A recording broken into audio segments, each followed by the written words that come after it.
salaamaaleykum. salaamaaleykum. tonton monsieur Ndiaye.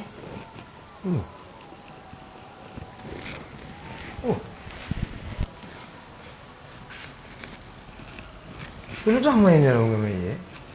tonton monsieur Ndiaye dama laa soxla woon. à propos de quoi. dama bëggoon nga bindal ma plainte.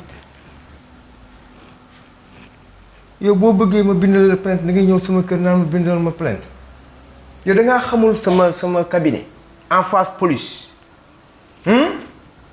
tonton monsieur Ndiaye dama ko soxla cas bi dafa urgent. comment jour dimanche la nekk jour dimanche kenn du ci bind plainte ni rien du tout dañuy reposer da ma yàqal soyez sérieux oh dis donc. tonton monsieur Ndiaye dimbale ma rek ngir yàlla.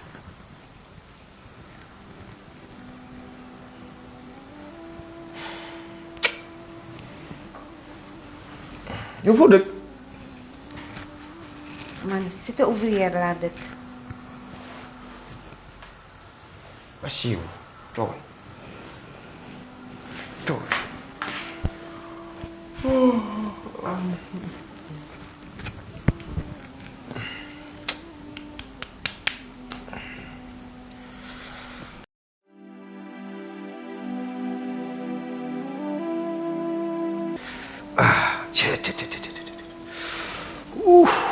sonn naa fatigué oh.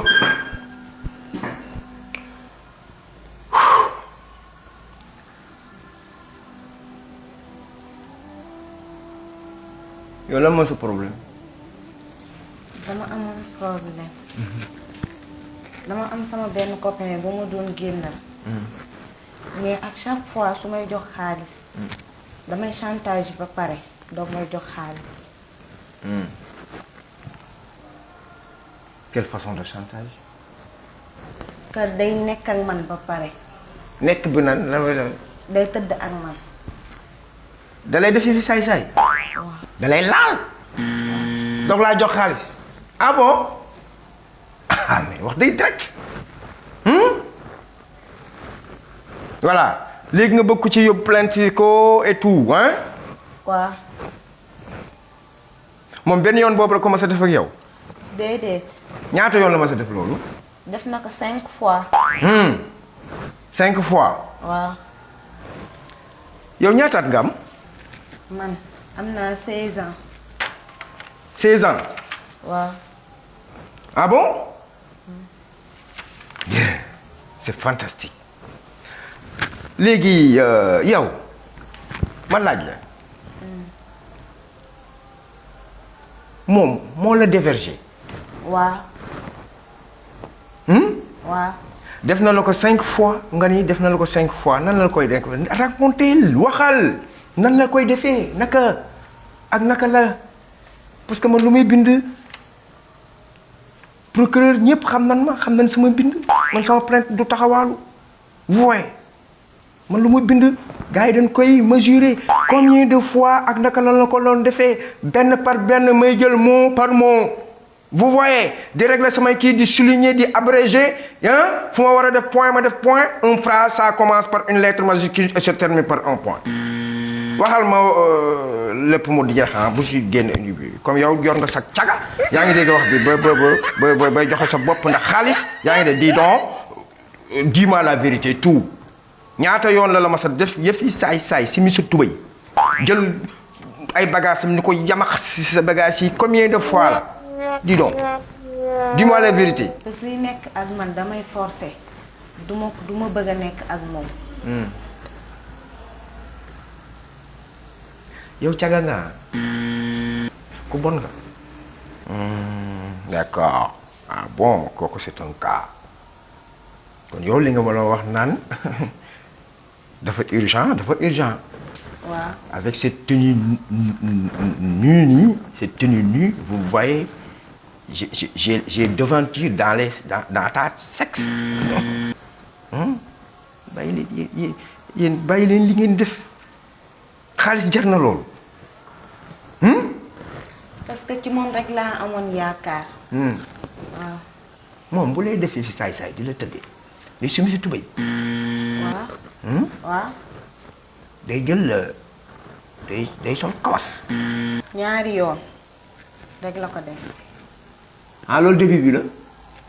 waaw. ci début bi la doon jël kawas. waaw. après mu bàyyi kawas yi teg ko nee. waaw. di def tànki neen. waaw. di sëy ak yow. waaw. ak tànki neen. waaw bu la wàlloon feebar foo jëm. parce que moom dama doon santage te ci moom rek laa amoon yaakaar. waaw boo ci biiroon nag boo biiroon nag. moom dama ko doon wax ne ko su ma ci dara fekkee mu ne moom dina ko gérer loolu amul problème. boobu neex bi la rek. mais du gérer tous yéen ay càgga ngeen rek. billaay yéen a bon.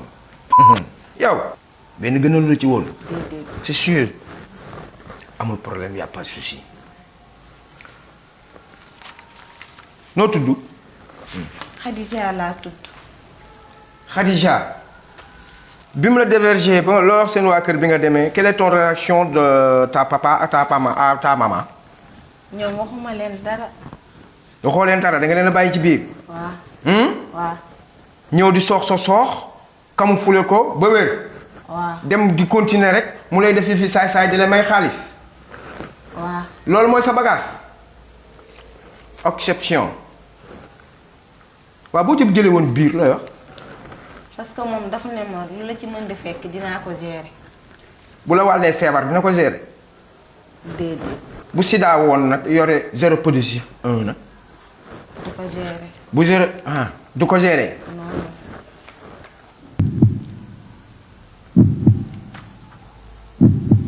Monsieur le procureur de la République et l'ensemble de ce gouvernement général et généraux, je vous souhaite de vous suivre ce pays-là. Parce qu'il y a des marchands vergognes, les voyous, les bandits, etc., etc. Madame et mademoiselle, monsieur le gouvernement de la République du Sénégal, l'ensemble de cette compagnie, je lance à l'appel de tous les corps, gendarmerie, police,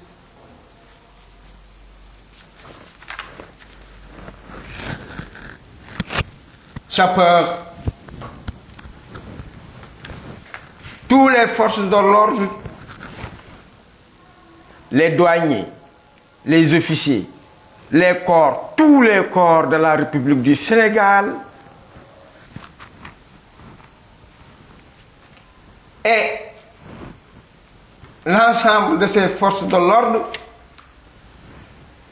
C'est moi, monsieur Alioune Badara Ndiaye, qui vous a écrit cette lettre. Article 374, Code pénal 2. tëj na waa ji 18 ans avec travaux forcés. boo ko yóbbooloo procureur waa ji dinañ ko tëj ba damm ci caabi ji ba dootul defati lu mel nii. yow mii dañ laa war a ñuus ba nga day parce que yow it travaux forcés bi mooy ñuus la ndax ba mu la njëkkee sàkku moo génne sa mànn yi moo la déversé. waaw. moo la déversé dajjit ci potu meew potu tamaate waaw. xam nga ni loolu ba nga ñëwee loo wax sa yaay. sama yaay waxuma ko dara. absolument rien. ton père. waxuma ko dara. après absolument rien nga léegi nga continuer les volets. di continuer les volets di dem rek mu lay teins di la jox xaalis di la teins di la jox xaalis. on est où là?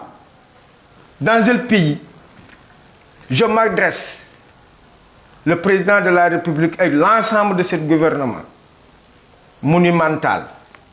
ndax yow fii ngay jóge rek doon caga tàmm nga ay taat tàmm ngay tëdde dina la tëddee ba nga tasaaroo nii ma la gisee nii ak ni nga xonqee dina la maccaat di la maccaat ba nga tas kaay signé fii jógal nga ñëw signé fii su ko defee ma jox ko procureur de la république